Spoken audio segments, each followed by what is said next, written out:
Welcome to Custom Home Builder Solutions, also known as CHS, a job costing, full accounting, and profit management software for the professional home builder. This will be a continuation of videos about variance POs. In the previous one, we issued a variance PO just from scratch because we knew we needed an additional window.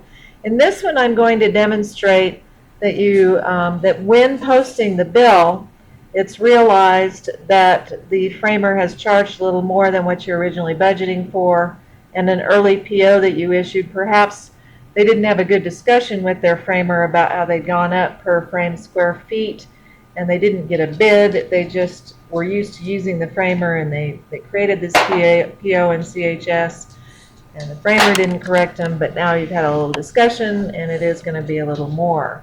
So I'm going to go post a bill. This video is not about posting bills, really. It's about how we're going to create a variance PO from an overage on a bill that we pay. So notice it's saying there are open POs for this vendor. Let's create a job-related bill. It's going to go look and see if there's any insurance expirations or other alerts that it needs to give us about that vendor to deduct from this bill, but this video is not about that. So we'll just hide the alerts that it found. And what we're going to do is we're going to drop down and we're going to see that there's an open PO for our demo job with this much outstanding for this vendor. Now I'm going to go ahead and select it, even though my bill is actually for $4.05 per square foot. I'm looking at it. I've selected this and my bill is higher. And what I could do is drill down on the ECC for this cost code in this job. And I could take a look. I could see my PO was issued for exactly the budget amount. So I'm going to take a look at the budget. And I can see that it was at $4 per square foot. So, and in the framing square feet, I mean, it was $52.98 at $4. So I'm going to do something here. And I can see on their bill that they're doing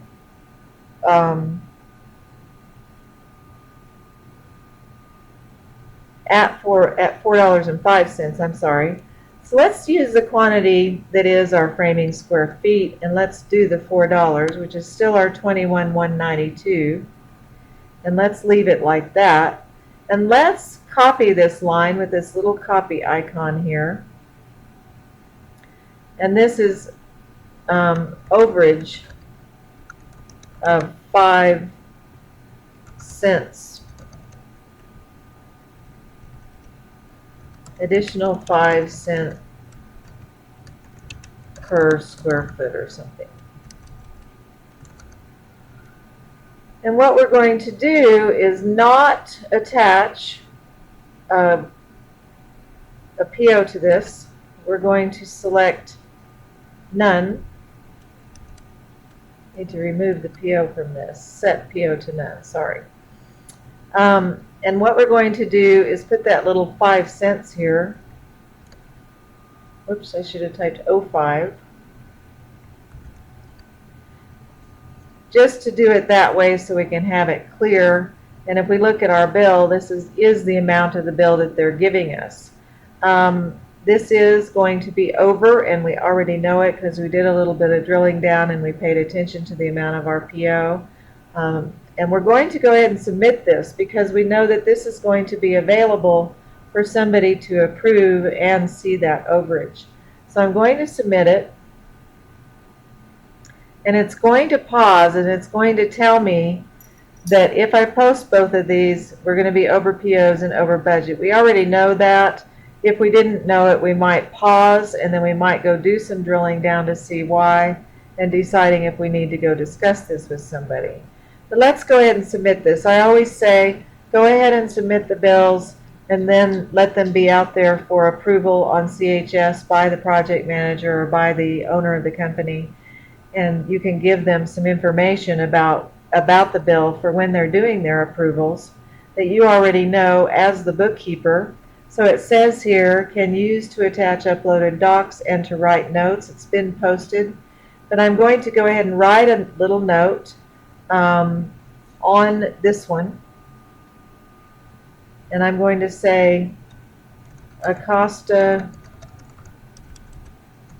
charged $4.05 per frame square feet and not $4 as was budgeted. That's just a note, and I'm going to save that. And what you can see here after I save it is that there's a little pin icon. The person approving this bill for payment can also see that little pin icon. But what I'm going to show you before we go to the approval for payment is how you can go ahead and make a variance PO for this overage if you like, pretty quickly. And where you should do that is on the purchase orders menu. You should look for our job. If you know which one you're looking for, it can help to go ahead and search for it this way. And that's Acosta. And we're going to go to POs and cost management based on this above criteria. And the cost management window will show you POs and the costs that have been applied to them. Look how we just applied the exact amount to that purchase order, but there was no PO for this total. And so it's showing over the PO, which is no PO, by this much money. But if we click this little icon, this little link here for variance PO, see how fast CHS will go ahead and make a variance PO for you. This is not one you need to send to your framer if you don't want to, but what the purpose of it is because you're tracking overages based on variance POs and looking them over.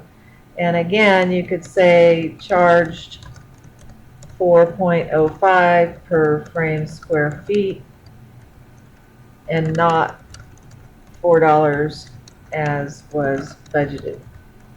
So that when you do a variance PO report with a list of all your PO variances, you can have a good report of what caused that variance. Maybe it'll trigger you to remember to do $4.05 the next time you're budgeting. If you have a default unit price in your cost codes master, you might go change it to that, of course. But you can save this variance PO. It was that quick to make the PO.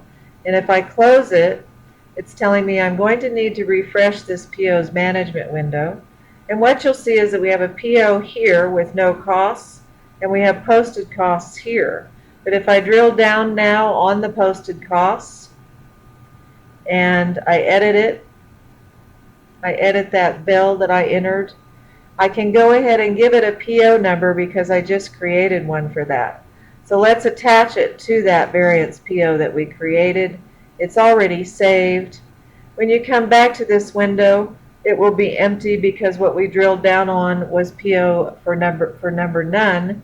We now have given that a purchase order number.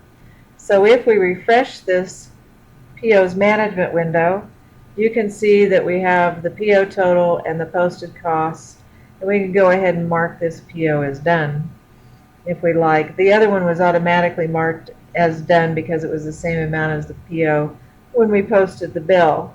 But this way, when you're looking at your list of purchase orders, let's just reset this and let's just go to the list of all purchase orders where we can search for variance POs if we like, so that we can get a report.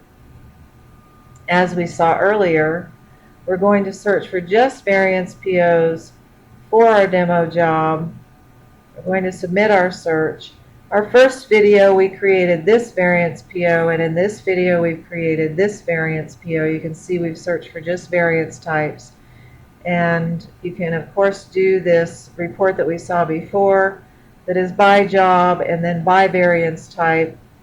And you can see the notes that I was typing here about the POs and why we had variances. So this can be a real interesting report after you finish the job, to take a look at reasons that the field or somebody was typing in, creating a variance PO on that PO's management window. We'll jump over here real quickly and we'll look at the place where a project manager can come in and approve unpaid costs. Remember, I posted that bill as unpaid because I'll be waiting for approval from the field. We'll select a job. I'm going to open unpaid payables, all of them, so that I can take a look at them. We've done a few in our little demos here for this job for various things, but if we look at Acosta, you can see that there's a little notes pin here. You can also drill down on the ECC and various things, but the bookkeeper is sending a message about this particular bill, so that there's a little pin here.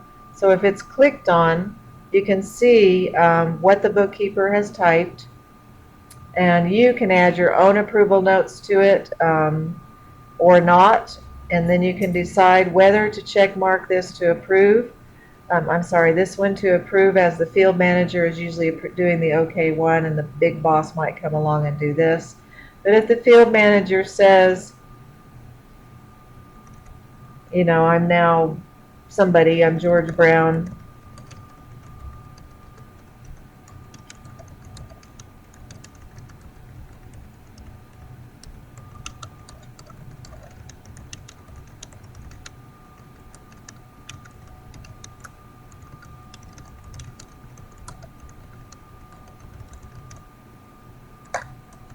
I don't know what it is, but George Brown's now talking, could say, because he did not do the estimating, or is saying he's going ahead and approving it because he knows that he wants to pay.